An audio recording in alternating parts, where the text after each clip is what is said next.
फर्क नहीं पड़ता है।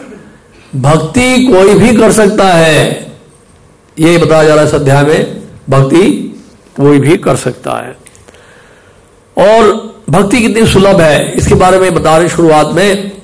ज्ञान योग के लिए एक शांतिपूर्ण त्याग स्वभाव और एक उच्च विकसित बुद्धि की आवश्यकता है। ज्ञान मार्ग के लिए बहुत बुद्धिमान होना बहुत जरूरी है। शांतिपूर्ण त्याग स्वभाव, एक उच्च विकसित बुद्धि की आवश्यकता। अष्टांग योग में कठोर पूर्व अपेक्षाएं हैं, केवल जो एक सन्यासी ही पूरा कर सकता है। अब आगे थोड़ा सा और इसका डिटेल डिस्क्रिप्शन है। फोन साइलेंट में रख दीजिए प्लीज। हरे कृष्ण। अष्टांग योग के कठोर पूर्व अपेक्षाएं होती हैं जिन्हें केवल सन्यासी ही पूरा कर सकता है। इसका आंतरिक अर्थ यह है कि अष्टांग योग का पालन करने के लिए मानसिक और शारीरिक शुद्धता आवश्यक है।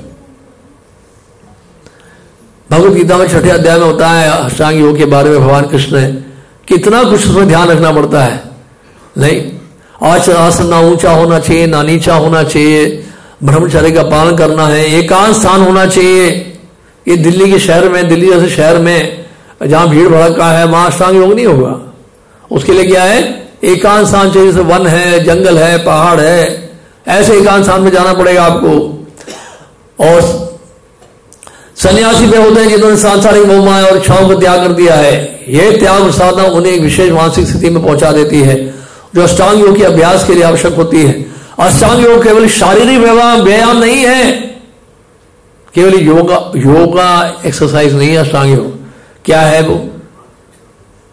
यह गहरी आंतरिक साधना है जो आत्मा की शुद्धि के लिए और आत्मज्ञान के लिए है। इसके लिए व्यक्ति को अपने मन, इंद्रियों और इच्छाओं पर नियंत्रण पाना होता है। सन्यासी इस मार्ग पर पहले ही चल चुके होते हैं, इसलिए वे अष्टांग योग के अभ्यास के लिए अधिक सक्षम माने जाते हैं। अष्टांग योग की कठोर पूर्व अपेक्षाएं इस बात की ओर इशारा करती हैं कि यह गहरा आध्यात्मिक मार्ग है जिसे केवल वही लोग सही तरीके से अपना सकते हैं जिन्होंने अपने जीवन को पूरी तरह से आत्मिक विकास के लिए समर्पित कर दिया। आप समझ रहे हैं? यानी कि बहुत कठोर तपस्या करनी पड़ेगी इसमें। इंद्रियों के ऊपर जिसने विजय प्राप्त कर ली है, जितेंद्रिय है जो, वो जाके कहीं जाके सो सकता है अष्टांग योग के लिए, अन्यथा सबके लिए संभव नहीं है। सांसारिक लोगों के लिए तो संभव है ही नहीं। कर्मकांड भारी परिस्थितियों पर निर्भर होता है। एक यज्ञ तब तक सफल नहीं हो सकता जब तक समय, स्थान और सामग्री त्रुटि ही ना हो। कर्मकांडी यज्ञ करते हैं ना, उसमें जो सामग्री है वो सब शुद्ध होना चाहिए। ऐसे नहीं कि आपने कोई शहद खरीद लिया दुकान से जैसे गुड़ मिला हुआ है, आपने कहीं से घी खरीद दिया जिसमें डालडा मिला हुआ है, जिसमें पाम ऑयल मिला हुआ है, देखने में घी है लेकिन है घू। तो घी नहीं है, शहद नहीं है, दूध नहीं है, दूध में यूरिया मिला हुआ है, पाउडर मिला हुआ है। आप समझ रहे हैं? तो दूध नहीं मिल रहा है। और दूध भी कौन सा होना चाहिए? गाय का दूध होना चाहिए, देसी गाय का दूध, जर्सी का नहीं। घी भी देसी गाय की घी होना चाहिए। और बहुत सारे उसमें औपचारिकताएं हैं, समझ रहे हैं आप? इसके आंतरिक अर्थ यह है कि बाहरी अनुष्ठानों की सफलता के लिए सही समय, स्थान और संसाधनों का होना आवश्यक है। सही समय पर टाइम पे करना है, उसका मुहूर्त होता है, इतने बजे से इतने बजे तक यज्ञ करना है आपको। ऐसे नहीं कभी भी यज्ञ करो। लेकिन इसके पीछे का सच्चा उद्देश्य आत्मा की शुद्धि और आंतरिक शांति है, क्योंकि ऐसे यज्ञ में भी, कर्मकांडी यज्ञ में भी यज्ञ के भोक्ता कौन है? भगवान विष्णु है, भगवान कृष्ण है। भोक्ता राम यज्ञ तपसाम सर्वलोक महेश्वरम सुहृदम सर्वभूतानाम ज्ञाता माम शांति मच्छति। तो कर्मकांडी यज्ञ भी अगर करो तो उसमें भी यज्ञेश्वर, यज्ञ में यज्ञ के जो मूल भोक्ता हैं वो कौन है? भगवान ही। इसे वैदिक मंत्रों में, कर्मकांडी यज्ञों में भी वैदिक मंत्रों का जब उच्चारण किया जाता है उसमें सबसे पहले ओम का उच्चारण होता है। ओम मतलब कौन है? परम भगवान है। तो बिना भगवान विष्णु के कोई यज्ञ नहीं हो सकता, भले कर्मकांडी यज्ञ क्यों ना हो। लेकिन जजमान उसको क्योंकि इतना ज्ञान नहीं होता है, इस बात को समझता नहीं हो, वो तो केवल अपनी भौतिक कामनाओं को पूरा करने के लिए यज्ञ करवाता है किसी ब्राह्मण से, कि मुझे धन मिल जाए, संपत्ति मिल जाए, ऊंचा पद मिल जाए, लाभ, पूजा प्रतिष्ठा मिल जाए, स्वर्गलोक की प्राप्ति हो जाए, इसके लिए करवाते हैं कर्मकांडी यज्ञ वो। और सुने, बाहरी क्रियाएं तथा तभी सार्थक होती हैं जब उनका आंतरिक उद्देश्य समझा जाए और उसे प्राप्त करने का प्रयास किया जाए। तो कर्मकांडी यज्ञ का उद्देश्य जानना बहुत जरूरी है। उद्देश्य क्या है? इस यज्ञ के द्वारा भी भगवान को प्रसन्न करना, ये उद्देश्य है। और वो उद्देश्य नहीं है तो जो मिल रहा है वो मिलेगा फिर आपको। भक्तियों में देखिए क्या लाभ है। भक्तियों पूरी तरह से शुद्ध है, जैसे बताया यहां इस अध्याय में। बाहरी पूर्व अपेक्षाओं पर निर्भर नहीं है। मोबाइल फोन का इस्तेमाल कर सकते हैं, भगवान का चित्र से देख सकते हैं, व्हाट्सएप में भगवत गीता का मैसेज भेज सकते हैं, पूरा ऑडियो डाउनलोड कर सकते हैं आप, सारे लेक्चर्स ऑनलाइन दर्शन कर सकते हैं राधा पार्षदी का घर में बैठे हुए, है कि नहीं? एयर कंडीशन चला के आप राधा पार्षदी के महाप्रसाद ले सकते हैं। भक्ति कर रहे हैं आप, एसी में भक्ति कर रहे हैं, नहीं? एसी भक्ति वेदांत स्वामी प्रभुपाद जी की शरण में भक्ति कर रहे हैं, वो भी एक एसी है। अभय चरणारविंद गोविंदा से बैठे बैठे प्रसाद लेते हैं, वहां भी भक्ति कर रहे हैं आप। तो भक्ति कितनी सुलभ है देखिए, कितना प्रैक्टिकल है, कितना व्यवहारिक है देखिए। नृत्य करते हैं भगवान के सामने, कीर्तन करते हैं, नाचते हैं, गाते हैं, ये सब भक्ति के अंग है। प्रैक्टिकल है कि नहीं बताइए? यहां से गुड़गांव जा रहे हैं आप, 2.5 घंटे का रास्ता है, ट्रैफिक जाम में फंसे हुए हैं, आप क्या कर रहे हैं? गाड़ी में बैठ के माला कर रहे हैं, हरे कृष्णा हरे कृष्णा। जाते लेक्चर सुन रहे हैं, आते लेक्चर सुन रहे हैं, 2 घंटा सुन लिया आपने, 2.5 घंटा 3 घंटा श्रवण कर लिया गाड़ी में ही, कोटा पूरा हो गया आपका। जब तक घर पहुंचे अपना कोटा पूरा कर लिया आपने, पूरी चैंटिंग भी पूरी हो गई। ये तो बहुत बढ़िया हो गया, ट्रैफिक जाम का फायदा हो गया। पहले ट्रैफिक जाम में हम रोते थे, अब हंसते हैं। कितना डिफरेंस है देखिए, चेतना में कितना परिवर्तन आ गया। हम तो इंतजार करते हैं सड़क में ट्रैफिक जाम हो जाए, काश हमारी माला पूरी हो जाए, है कि नहीं?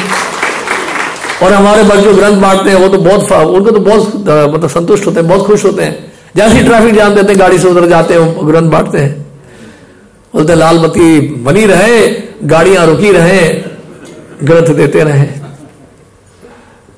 तो भक्त तो हमेशा खुश है, खिचड़ी प्रसाद पाके भी और फीस प्रसाद पाके भी। बलराम पूर्णिमा फीस प्रसाद पा रहे हैं, और अगर नहीं खा सकते हैं प्रसाद तो खिचड़ी प्रसाद दीजिए। अगर डाइट का रिस्ट्रिक्शन है तो खड़े हो जाइए लाइन में, खिचड़ी प्रसाद पाइए। तो कितना लाभ है, कितना फायदा है देखिए आप भक्ति करने में, कितना प्रैक्टिकल है। और प्रभुपाद ने ऐसा नहीं कि आपको झोंपड़ी के नीचे बिठाया हो भागवत सुनने के लिए। प्रभुपाद इतने बड़े बड़े विशाल मंदिर बनवा दिए किस लिए? ताकि लोग जो है कलयुग में, यही व्यवहारिक है और यही कलयुग का धर्म है, हरिनाम संकीर्तन, जो किसी भी परिस्थिति में किया जा सकता है। समझ रहे हैं आप? और कहीं भी किया जा सकता है। इसके लिए कोई बेसिक शुद्धता आवश्यकता नहीं है कि आप ब्राह्मण परिवार में जन्म हुआ है, चंडाल परिवार में जन्म हुआ है तो नहीं कर सकते भक्ति। ब्राह्मण परिवार में हुआ है, कहीं भी जन्म हुआ है, चाइना में हुआ है, रशिया में हुआ है, पाकिस्तान में हुआ है, कहीं भी हुआ है, कहीं भी रहकर आप भक्ति कर सकते हैं। नॉर्थ पोल में भी, साउथ पोल में भी, एंटार्क्टिका में भी भक्ति कर सकते हैं आप सुन रहे? भक्ति कहीं भी की जा सकती है। भक्ति ऐसी व्यवहारिक सेवा है भगवान की है कि कहीं भी कर सकते हैं आप इसको, और किसी भी वेशभूषा में कर सकते हैं, पैंट शर्ट में कर सकते हैं, सूट में कर सकते हैं, नहीं तो कहीं भी किसी भी वस्त्र को पहन के आप भक्ति कर सकते हैं। नहाते हुए भक्ति कर सकते हैं, नहा रहे और आप कीर्तन कर रहे हैं, भक्ति हो रही हाथ में। और कई लोग शेविंग कर रहे हैं, शेविंग करते प्रॉपर लेक्चर सुनते हैं डेली लोग, कई लोग हैं। तो कितना प्रैक्टिकल है देखिए, भक्ति करना कितना प्रैक्टिकल है। आगे क्या बता रहे हैं यहां पे? इसका अर्थ है कि भक्ति योग में हम किसी बाहरी साधनों, औपचारिकताओं या वस्तुओं की आवश्यकता नहीं होती। यह केवल हमारे दिल की शुद्धता और भगवान के प्रति सच्ची भक्ति पर आधारित है।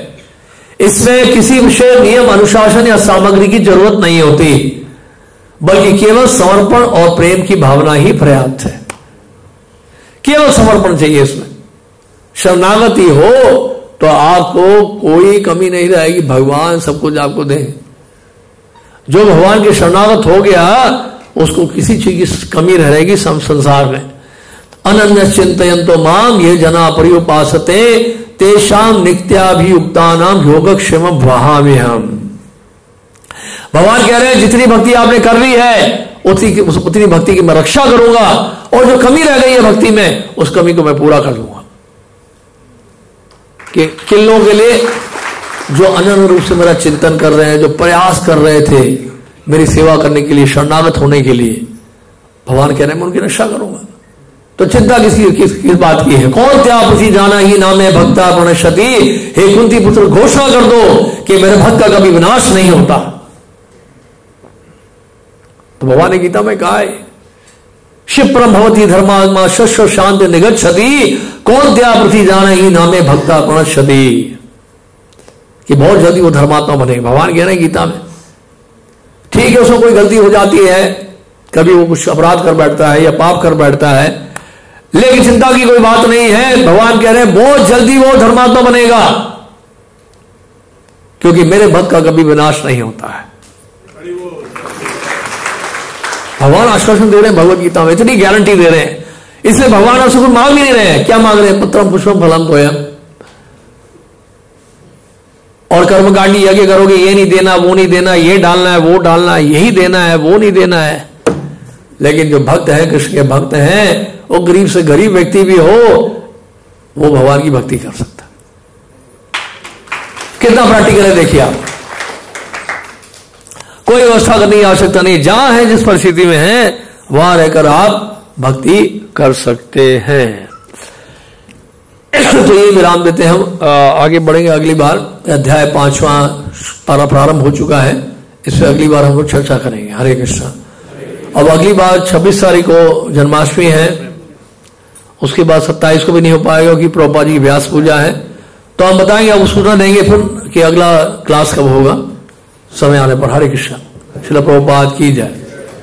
हरे कृष्ण। इतनी सुंदर क्लास के लिए प्रभु जी का धन्यवाद करते हैं। हरे कृष्ण महामंत्र